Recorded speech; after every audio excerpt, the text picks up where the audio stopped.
कहते हैं हर कस्बे की एक पहचान होती है, लेकिन कुछ कस्बे अपनी पहचान नहीं बताते, छुपाते हैं। काली धार हिमाचल की वादियों में बसा एक ऐसा ही रहस्यमयी गांव, जहां दिन में रौनक है और सड़क किनारे छोटी छोटी दुकानें, मिठाई, चाय, ऊनी कपड़े बेचते लोग। भैया, ये शॉल शहर में कम से कम 3,000 की मिलेगी, यहाँ सिर्फ 1200 में ले जाइए। सच कह रहे हो ना भाई? कहीं काली धार वाला ट्रिक तो नहीं? रात का समय वही बाजार, पर अब सुनसान। धीरे धीरे सब दुकानें बंद हो रही हैं। लोग जल्दी जल्दी अपने घर लौट रहे हैं। हवा ठंडी और डरावनी होती जा रही है। हर कोना अंधेरे में डूबता जा रहा है। अरे गोलू, कितनी बार कहा है 8 बजे के बाद बाहर मत निकला कर, जल्दी घर जा। लेकिन चाचा, आप किससे डरते हो? रात तो रोज आती है। रात आती है बेटा, लेकिन हर रात जाती नहीं। जल्दी जा। घना कोहरा, सूनी सड़क, एक जगह अचानक हल्की सी रोशनी जलती है। धुंध में से उभरती है एक पुरानी लकड़ी की दुकान। बाहर कोई नाम नहीं लिखा, पर अंदर से खुशबू आ रही है गर्म खाने की। रात 12 बजते ही उस गली में एक दुकान खुलती है। न उसमें बोर्ड है, न मालिक का नाम। सिर्फ एक बात तय है, ये दुकान सुबह 4 बजे तक ही रहती है, और जो एक बार इसमें गया वो वैसा लौटकर नहीं आए। दिन का समय एक सरकारी बस धूल उड़ाती हुई रुकती है। दरवाजा खुलता है। एक 25-26 साल का युवक बैग टांगे नीचे उतरता है। यही है राहुल। वह थोड़ा उलझन में है, लेकिन चेहरे पर सुकून है। तो ये है काली धार। चलो, शांति तो है, अब बस कमरा मिल जाए। राहुल एक पुरानी पहाड़ी स्टाइल की कोठी में घुसता है, सामान रखता है। कमरे की खिड़की से पूरा बाजार दिखता है। तभी दरवाजे पर दस्तक होती है। नमस्ते, आप नए किराएदार हैं ना? मैं माया सामने वाले घर में रहती हूँ। कोई मदद चाहिए तो बताइएगा। नमस्ते, शुक्रिया। हाँ, कुछ जगह घूमने का प्लान है, अगर आप गाइड बन जाएं तो। गाइड तो बन जाऊंगी, पर एक शर्त पर। क्या? रात के बाद काली धार में घूमने मत निकलना। यहाँ सब कुछ इतना शांत नहीं जितना दिखता है।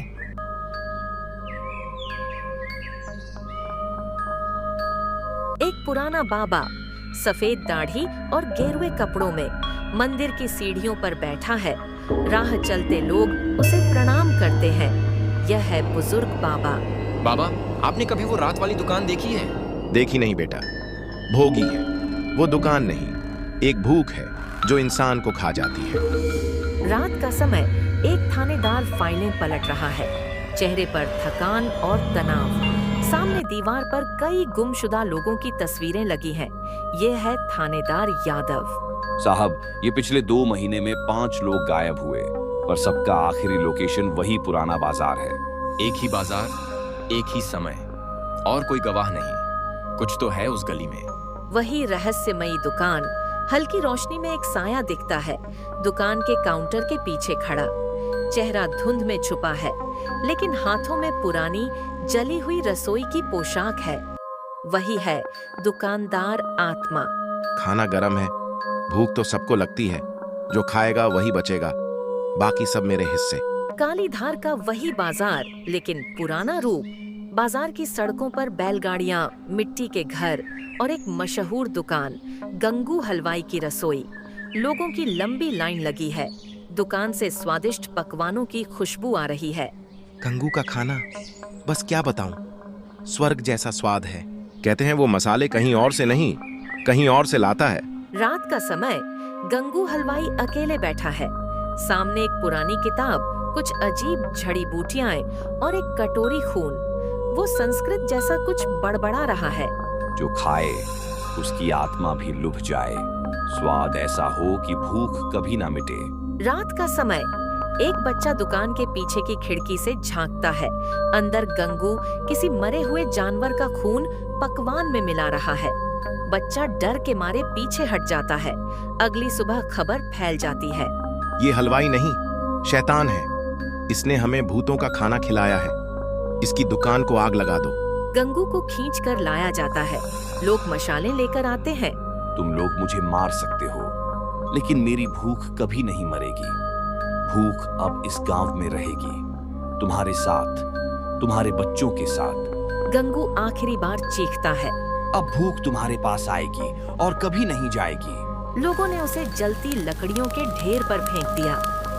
बाबा माया और राहुल को उस कहानी के बारे में बता रहे हैं। गंगू हलवाई को मरे 70 साल हो चुके हैं, पर उसकी भूख अब भी जिंदा है। हर रात 12 बजे वो फिर से खाना बनाता है और जो खाता है वो खुद भूख बन जाता है। पर ऐसी दुकान अब भी दिखती है? कभी कभी, तभी जब कोई बहुत ज्यादा भूखा हो। रात 11:45 राहुल का कमरा शांत है। बाहर हवा तेज चल रही है। राहुल अपने बैग से खाना निकालता है, पर डिब्बा खाली है। पेट में हल्की ऐंठन होती है। राहुल पेट पकड़ता है। अरे यार, कुछ भी नहीं बचा खाने को। चाय वाला भी बंद। इतनी भूख कभी लगी ही नहीं। उसकी आंखें धीरे धीरे भारी होने लगती हैं। तभी खिड़की से तेज ठंडी हवा अंदर आती है और फिर उसे गली में हल्की रोशनी दिखती है। वह चौंकता है। राहुल गली में आता है। वहां पर पहले कभी न देखी गई एक दुकान जलती हुई लालटेन के साथ खड़ी है। वही भूखी आत्मा की दुकान।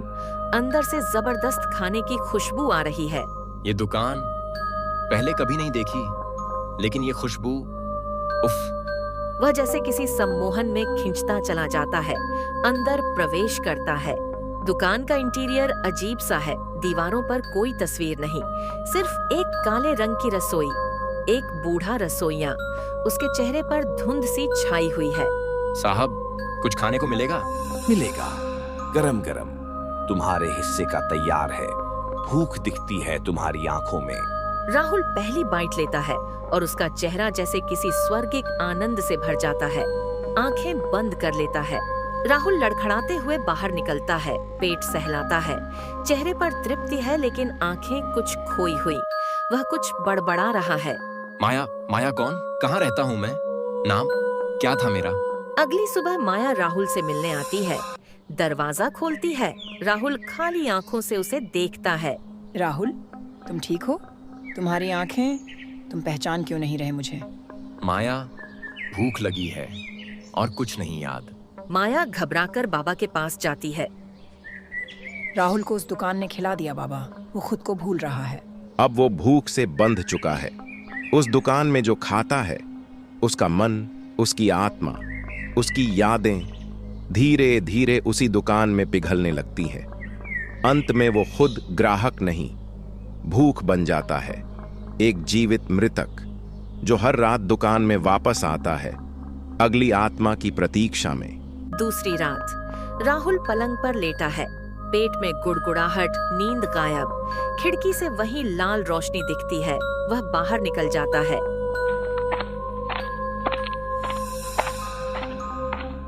आज तो और ज्यादा भूख लगी है। इस बार दुकानदार आत्मा के चेहरे पर थोड़ी मुस्कान है। आज तुम खास पकवान पाओगे, स्वाद आत्मा तक पहुंचेगा। अगली सुबह राहुल चुपचाप बैठा है, पसीने से भीगा हुआ। माया दरवाजा खटखटाती है। राहुल, कल कहाँ था तुम? फोन क्यों नहीं उठाया? पता नहीं, याद नहीं। बस पेट भरा लग रहा है, लेकिन थक गया हूँ, बहुत थक गया हूँ। माया राहुल की आदतें नोटिस करती है। रात में खिड़की से बाहर देखना, दिन में सुस्त रहना, बातें भूल जाना। कुछ तो है। रोज रात को कहाँ जाता है ये? माया रात में राहुल का पीछा करती है। वो उसे गली में एक मोड़ पर जाकर अचानक गायब होते देखती है। वहाँ उसे सिर्फ एक पुरानी जली हुई जगह दिखती है। यहाँ तो कुछ भी नहीं, मगर राहुल यहीं गया। माया बाबा के पास जाती है, वही बुजुर्ग जो शुरुआत में कहानी सुना चुके हैं। बाबा, एक अजीब दुकान दिखती है राहुल को, और फिर उसे कुछ याद नहीं रहता। क्या ये वही श्राप वाली दुकान है? गंगू हलवाई का श्राप अब भी जिंदा है। दुकान हर रात उसी जगह पर उगती है। बस वो ही देख सकता है जो अंदर से भूखा हो या दुखी। थानेदार विक्रम केस की जांच कर रहा है। कई लोगों की गुमशुदगी की रिपोर्ट जुड़ी है। वह राहुल की बिल्डिंग के सीसीटीवी कैमरे निकलवाता है। स्क्रीन पर दिखता है राहुल गली की ओर जाता है, लेकिन गली में कोई दुकान नहीं, फिर गायब।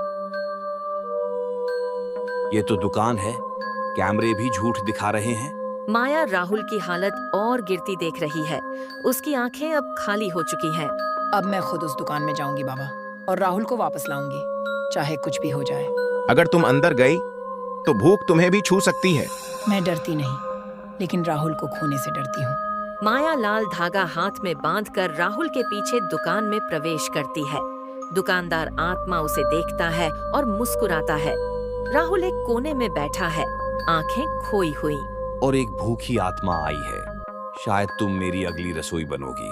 नहीं, मैं तुम्हारा अंत बनूंगी। वह दौड़कर राहुल के पास जाती है, उसे हिलाती है। राहुल, मुझे देखो, मैं माया हूँ, याद करो। माया, भूख। दुकान के बाहर थानेदार विक्रम पेट्रोल कैन और मशाल लेकर खड़ा है। बाबा ने उसे जगह बताई थी। वह अंदर घुसता है। ये दुकान अब बंद होगी, हमेशा के लिए। वह पेट्रोल छिड़कता है। थानेदार आग लगा देता है। दुकान धू धू कर जलने लगती है। राहुल अब सामान्य हो रहा है। बाबा सिर झुकाकर मंत्र पढ़ रहे हैं। माया के चेहरे पर शांति है। माया, मुझे सब याद आ रहा है। वो दुकान, वो खाना, वो डर। अब सब ठीक है। दुकान अब नहीं लौटेगी। भूख को रोका जा सकता है, मगर मिटाया नहीं जा सकता।